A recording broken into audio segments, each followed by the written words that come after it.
사랑하는 우리 가족, 오늘도 엄마와 함께 화목하고 행복하세요.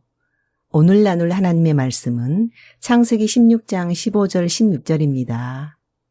하갈이 아브람의 아들을 낳음에 아브람이 하갈이 낳은 그 아들을 이름하여 이스마엘이라 하였더라. 하갈이 아브람에게 이스마엘을 낳았을 때에 아브람이 86세였더라. 아멘. 아브라함이 하나님의 부름을 받고 10여 년 동안 신앙의 연단을 통과하고 난 후 이스마엘을 낳습니다. 하나님의 말씀보다 자기 판단을 앞세우다가 이스마엘을 낳았습니다.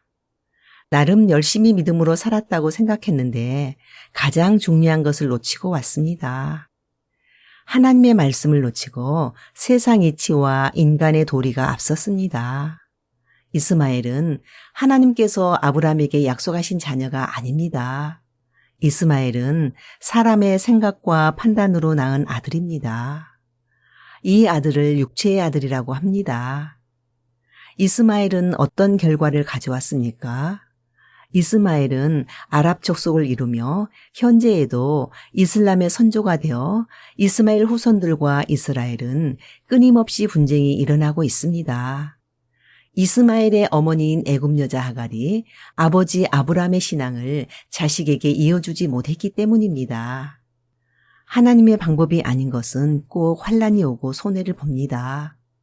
인내하지 못하고 하나님보다 앞서가면 문제가 생깁니다.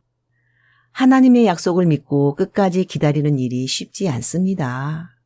하지만 하나님께서 말씀하신 것은 반드시 성취됨을 믿고 믿음의 정도를 지키면서 인내하는 사람은 기적을 체험하게 됩니다.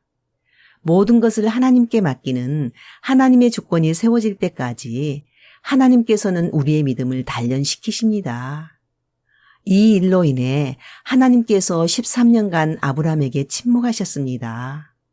하나님께서 침묵하신 이유는 여러 차례 하나님의 언약을 받은 아브라함이 하나님의 신실하신 약속을 믿지 않고 인간적인 생각으로 하갈을 통해 아이를 낳았기 때문입니다.